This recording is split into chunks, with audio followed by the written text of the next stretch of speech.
নভেম্বরকে ঘিরে আওয়ামী লীগের বিরাট পরিকল্পনা ফাঁস। জামাত শিবির ছাত্র জনতার উদ্দেশ্যে জরুরি আহ্বান, জরুরি সতর্কবার্তা। এটা কিন্তু ফাইনাল খেলা চলতেছে এখন, আর এই ফাইনাল খেলাটা আরেকটু পরে হইলে ভালো হইতো, কিন্তু আগে চলে আসছে কেন জানেন? জামাতে ইসলামের কারণ। শেখ হাসিনা গত 1.5 মাস থেকে কোনো কথা ঠিক মতো বলতে পারছেন না। ভারতে পলাতক ফ্যাসিস্ট শেখ হাসিনা অসুস্থ। জামাত ক্ষমতায় যায়, শেখ হাসিনার ফাঁসিতে ঝুলে তারা শপথ গ্রহণ করবে। কি করে নিরাপত্তা দেবে অন্তর্বর্তীকালীন সরকার? যারা ডক্টর জাকির নায়েকের আলোচনায় নিরাপত্তা দিতে হিমশিম খাবে বা নিরাপত্তার প্রবলেম তৈরি হবে আশঙ্কা এই প্রোগ্রামটি বাতিল করেছে, তাদের কাছে আমার প্রশ্ন, আগামী নির্বাচন সুষ্ঠু করতে পারবেন? এই প্রশ্নের উত্তরটা আমরা সরকারের কাছ থেকে দাবি করছি। যে বাংলাদেশের শাহরুখ, সালমান, সানি লিওনদের মতো ব্যক্তিরা আসতে পারেন, নিরাপত্তার অজুহাত তৈরি হয় না, সেই বাংলাদেশি ডক্টর জাকির নায়েকের মতো একজন ইসলামী স্কলারের আসার ব্যাপারে সরকারের এই নীতি আমাদের জন্য হতাশার। দর্শক, নতুন একটা নিউজ আপনাকে স্বাগতম। প্রিয় দর্শক, বাংলাদেশের যে বর্তমান রাজনৈতিক প্রেক্ষাপট এবং যে পরিস্থিতির সৃষ্টি হয়েছে তারই আলোকে আপনাদের সামনে বেশ কয়েকটা গুরুত্বপূর্ণ ভিডিও নিয়ে হাজির হয়েছি, যার কিছুটা অংশ বিশেষ ইতিমধ্যেই ভিডিওর শুরুতেই দেখেছেন। তো দর্শক, ভিডিও শুরুটা দেখে কিন্তু বুঝতে পেরেছেন যে আজকে নিউজটা ঠিক কতটা গুরুত্বপূর্ণ এবং ঠিক কোন বিষয়টাকে ইঙ্গিত করছে। তাই বলবো, যারা ভিডিওটি অন করেছেন না টেনে সম্পূর্ণ নিউজটি মনোযোগ সহকারে দেখতে থাকুন, তাহলে আজকের মূল বিষয়টা বুঝতে পারবেন। তো দর্শক, আর বেশি দেরি না করে চলুন দেখে আসবো আজকে সেই কাঙ্ক্ষিত ভিডিও। 13 নভেম্বরকে ঘিরে আওয়ামী লীগের বিরাট পরিকল্পনা ফাঁস। জামাত শিবির ছাত্র জনতার উদ্দেশ্যে জরুরি আহ্বান, জরুরি সতর্কবার্তা। বাংলাদেশের যে কোনো ক্রাইসিস জামাত শিবির ছাত্র জনতা মিলে সমাধান করতে পারে, যে কোনো নাশকতার চেষ্টা ঠেকিয়ে দিতে পারে। আওয়ামী লীগ অতীতে বড় বড় নাশকতার প্রজেক্ট নিয়েছিল। 15ই আগস্ট আওয়ামী লীগের আবেগের সাথে জড়িত। 15ই আগস্টে কিছু করতে পারেনি, আওয়ামী লীগের প্রতিষ্ঠা বার্ষিকীর দিন কিছু করতে পারেনি, বিজয় দিবসের দিন, স্বাধীনতা দিবসের দিন কিছু করতে পারেনি। তা আওয়ামী লীগ কোনো দিবসে কিছু করতে পারবে না। নতুন টার্গেট, নতুন মিশন আওয়ামী লীগের 13 নভেম্বর। কারণ 13 নভেম্বর হাসিনার ফাঁসির রায় হবে। রায় কি হবে it's up to court, but আমাদের প্রত্যাশা ফাঁসির রায় হবে। হাসিনা যে অপরাধ করেছে তাকে 100 বার ফাঁসির রায় দিলেও সে অপরাধের বিচার হয় না। হাসিনা এমন ক্রিমিনাল, তার বিচার দুনিয়ায়ও ফাঁসি হতে হবে এবং আখেরাতেও জাহান্নাম ভোগ করতে হবে। এটা হচ্ছে সহি কথা। আমার দেশ আওয়ামী লীগের পরিকল্পনা দিল্লি থেকে পরিচালিত আওয়ামী লীগের পরিকল্পনা ফাঁস করে দিয়েছে। 13 নভেম্বর নাশকতার ছক আওয়ামী লীগের কিভাবে কি করছে আমার দেশ যেহেতু ফাঁস করে দিয়েছে, তাতে ভয়ের কিছু নেই। আর 13 নভেম্বর রাজপথে জামাত শিবিরকে সক্রিয় থাকতে হবে। বিএনপিকে বিশ্বাস করবেন না। বিএনপি এখন ভারতের দালাল, এসালমের দালাল এবং ভারতের দালালদের বিশ্বাস করবেন না। এখন বলবেন যে না, বিএনপি তো আওয়ামী লীগকে পিটায় ভালোই। আরে ভাই, বিএনপি তো বিএনপিকেও পিটায়, বিএনপিকে তো জামাতকেও পিটায়, মহিলা জামাতকেও পিটায়। তো এটা কোনো ভালো হওয়ার সার্টিফিকেট না। বিএনপি নিজেরা নিজেদেরকে গুলি করে। আওয়ামী লীগকে যতটুকু পিটায় ওটা চান্দাবাজির ভাগ বাটোয়ারা বা আওয়ামী লীগের ব্যবসা বাণিজ্য কতটুকু নেবে, কিভাবে কি খাবে, ওইগুলো নিয়ে। দেশের সাথে আওয়ামী লীগকে পিটাবে বিএনপি, এটা বিশ্বাস করবেন না। এই জন্য জামাত শিবিরকে সক্রিয় থাকতে হবে, ছাত্র জনতাকে সক্রিয় থাকতে হবে, এনসিপি কে সক্রিয় থাকতে হবে, চরমোনাইকে সক্রিয় থাকতে হবে। এরা রাজপথে সতর্ক অবস্থান থেকে আওয়ামী লীগ কোথাও 1 মিনিটের জন্য রাজপথে নামার চেষ্টা হলে পিটিয়ে হাত পা ভেঙে দিতে হবে, মব সৃষ্টি করতে হবে। দর্শক, আওয়ামী লীগের নাশকতার ছক কি আমার দেশ পত্রিকা ফাঁস করে দিয়েছে। আপনারা আমাদের এই আলোচনা শেয়ার করে জনগণকে জানিয়ে দিন, জনগণ সতর্ক থাকুক। কারণ ঘরের মালিক যদি জানতে পারে যে আজকে চোর আসবে, তাহলে ওই চোর আর আসে না। তা আওয়ামী লীগের নাশকতার ছক যেহেতু আমরা জেনে যাচ্ছি, আপনারা জেনে যাচ্ছেন, সবাইকে জানিয়ে দিচ্ছেন, তা আওয়ামী লীগ আর কোনো আকাম করতে পারবে না। যদি তারপরে করতে আসে ধরা পড়বে এবং গণধোলাই খাবে। এটা কিন্তু ফাইনাল খেলা চলতেছে এখন, আর এই ফাইনাল খেলাটা আরেকটু পরে হইলে ভালো হইতো, কিন্তু আগে চলে আসছে কেন জানেন? জামাতে ইসলামের কারণে। জামাতে ইসলাম আজ থেকে আরো 6-7 মাস আগে ওনাদের কে নির্বাচন করবে তাদেরকে ইশারায় ওনারা পুরা বাংলাদেশে নামায় দিছে এবং তারা তাদের কর্ম চালিয়ে যাচ্ছিল। এই ব্যাপারটা জানাজানি হয়ে যায় এবং এটা নিয়ে অনেক টক শো চলে, আমরা অনেকবার আলাপ করছি। এখন দেখেন, জামাত যেখানে 6-7 মাস আগে ঘোষণা দিয়ে দিল তাদের পক্ষ হয়ে কারা নির্বাচন করবে, সেটা নিয়ে কিন্তু কোন রকম গন্ডগোল হয়েছে কোথাও দেখছেন? বা কেউ কি বলছে যে ভাই আমারে দিলেন না কেন, ওনারা কেন দিলেন? এইসব ব্যাপার নিয়ে কোনো রকম কোনো অঘটন কোথাও ঘটছে না, ঘটে নাই। অথচ ওনারা 300 আসনই প্রার্থী দিয়ে রাখছে।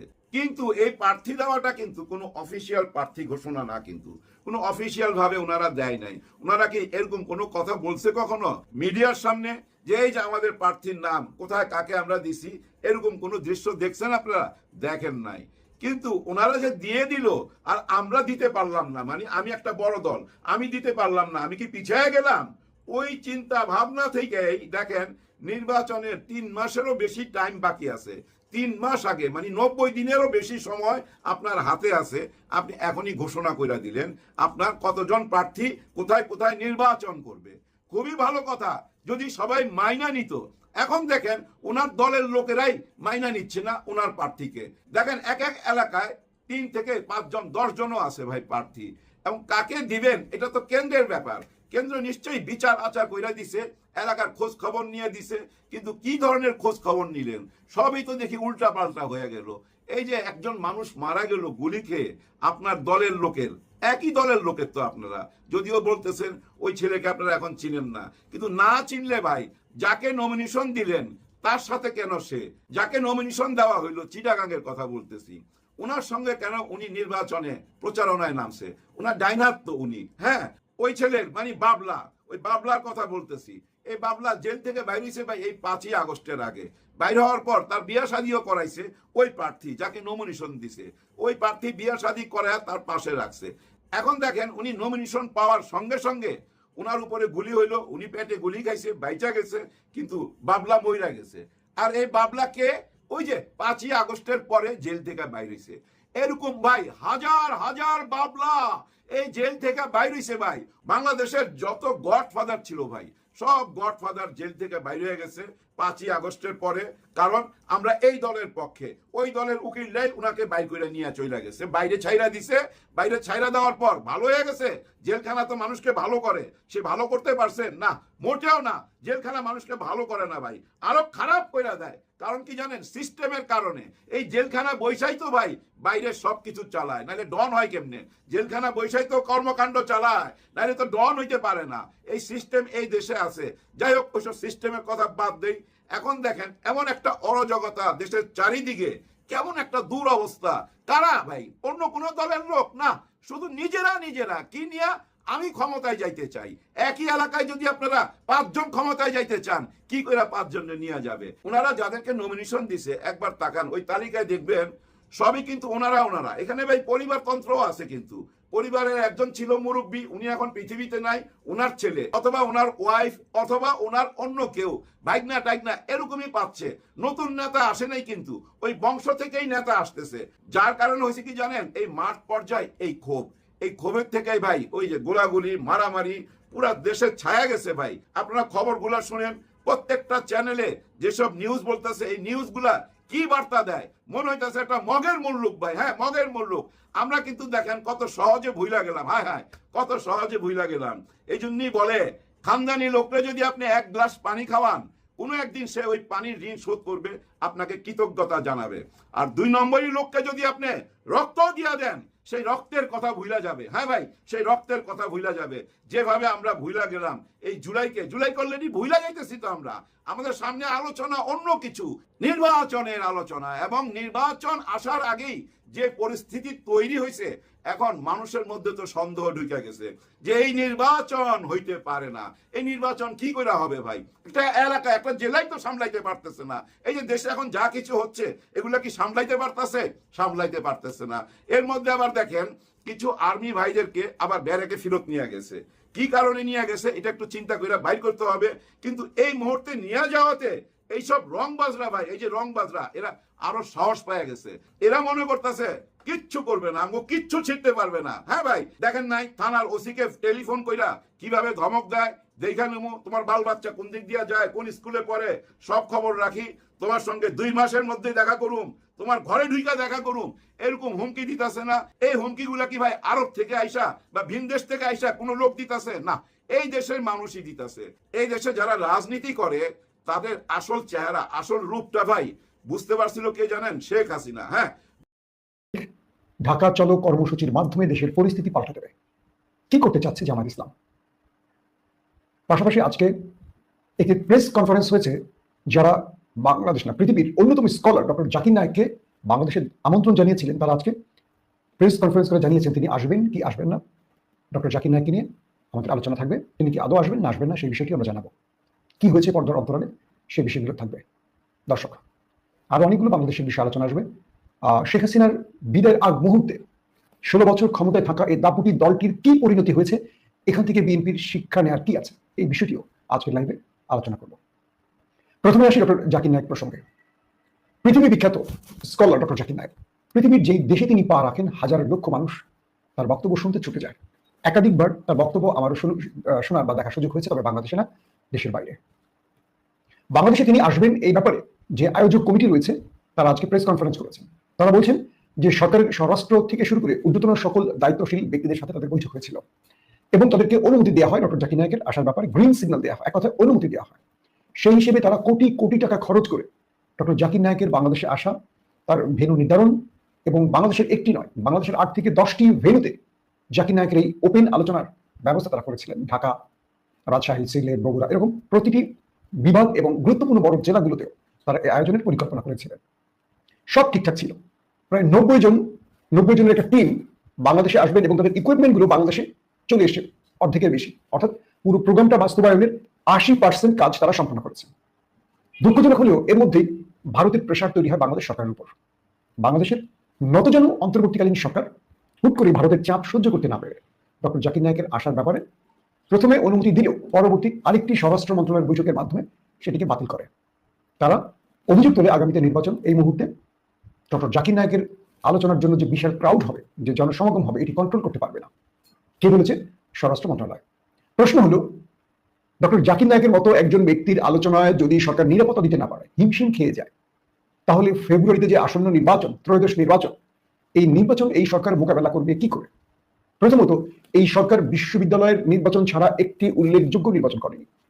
তাহলে এই দুর্বল বৃদ্ধদের আশ্রয় কেন্দ্র, কিংবা কি বলবো, এটাকে অন্তর্বর্তীকালীন সরকার বলবো নাকি এটি আশ্রম বলবো, একটি ওল্ড হোম বলবো, বৃদ্ধাশ্রমের সরকার, তারা এই হাই ভোল্টেজ ম্যাচ কি করে বাস্তবায়ন করবে?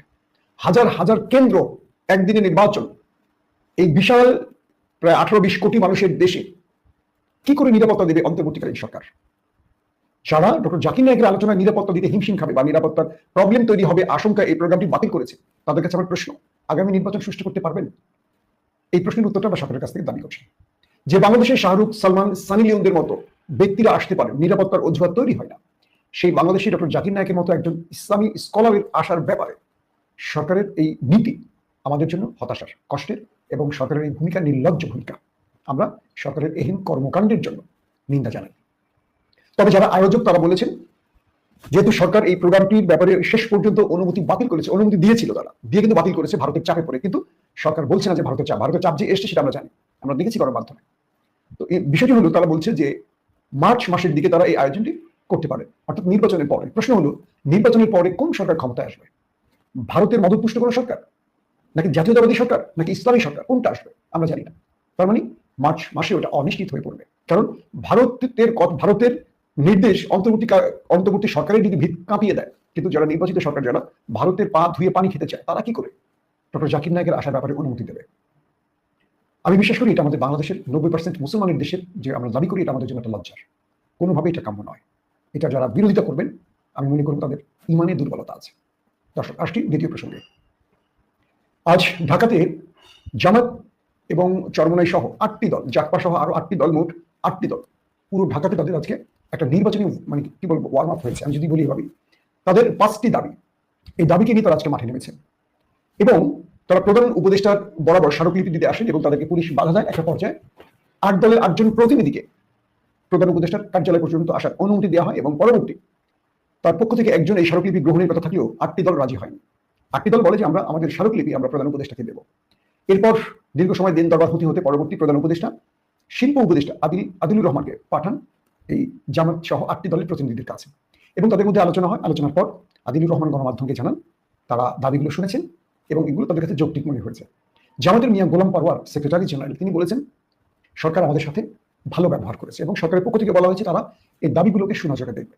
তারপর তারা প্রোগ্রাম সমাপ্ত করেছেন। সমাপ্তের আগে ঘোষণা দিয়েছেন 11 নভেম্বর, অর্থাৎ এই মাসের 11 তারিখে ঢাকা চলো কর্মসূচি দেওয়া হয়েছে। প্রশ্নটা হলো, ঢাকা চলো কর্মসূচি কেন? প্রসঙ্গ হলো, জামাতের নায়েবে আমির আব্দুল্লাহ মোহাম্মদ তাহে বলেছেন, সোজা আঙুলে ঘি না উঠলে তারা আঙুল বাঁকা করবেন, ঘি তাদের প্রয়োজন। প্রথম ওয়ার্ড। দ্বিতীয় ওয়ার্ড গোলাম পারওয়ার, 11 তারিখ ঢাকার পরিস্থিতি পাল্টে যাবে, চিত্র পাল্টে যাবে। এই দুটো বক্তব্যের মধ্যে আমি গভীর থ্রেড খুঁজে পাচ্ছি। পাশাপাশি খুলনাতে বিএনপি মহাসচিব মির্জা ফখরুল ইসলাম আলমগীর বলেছেন নির্বাচনের দিনই গণভোট হবে, এর আগে নয়, এর আগে হতে দেয়া হবে না। আমির খসরু মাহমুদ সহ বিএনপির আরো নেতারা বলেছেন তারা নির্বাচন বন্ধে গভীর ষড়যন্ত্র দেখতে পাচ্ছেন। জামাতের এক নেতা বলেছেন বিএনপি যে দাবি করেছে নির্বাচন বন্ধে তারা গভীর ষড়যন্ত্র খুঁজে পাচ্ছেন, নির্বাচনের জন্যই তো লড়াই করতে জামাত। তারা বলছে যে আমরা নির্বাচন চাইছি দ্রুত, এই জন্যই রাজপথে নেমেছি, সেটা গণভোট হোক আর সংসদ নির্বাচন হোক, জনগণের কাছে তো ভোটের ম্যান্ডেটের জন্য আমরা যাচ্ছি। আর যারা বলছে নির্বাচন বন্ধে ষড়যন্ত্র খুঁজে পাচ্ছেন, বানচালে ষড়যন্ত্র, তারাই বরং নির্বাচন থেকে সরে যেতে চাইছে, এটা জামাতের নেতাদের দাবি। আবার বিএনপি বলছেন কোনোভাবেই নির্বাচনের আগে গণভোট হতে দেবেন না। আমার প্রশ্নটা এখন এখানে যে গণভোট নির্বাচনের দিনই কেন বিএনপি চায়? এ ব্যাপারে জামাতের বক্তব্য হলো এই গণভোটটাকে বিতর্কিত করার জন্যই এই কাজটি করছে বিএনপি। কারণ তারা জুলাই সনদের বাস্তবায়নও ভেটো দিয়েছেন, তারা রাষ্ট্রের যে সংস্কার প্রস্তাবগুলো এসছে সেখানে তারা নোট অফ ডিসেন্ট অর্থাৎ ভেটো দিয়েছে অনেক জায়গায়। অর্থাৎ পূর্বে তারা যে বিষয়গুলো চেয়েছিল এখন তারা সেই বিষয়গুলো চায় না, কারণ তারা ধরে নিয়েছে ক্ষমতায় আসবে, তাই তাদের ক্ষমতার প্রশ্নে তারা আওয়ামী লীগ হতে চায়। এটি জামাতের বক্তব্য। বিএনপি বক্তব্য হলো জামাত আন্দোলন সংগ্রামের নাম করে নির্বাচনটা যেন বানচাল হয় তার ষড়যন্ত্র করছে।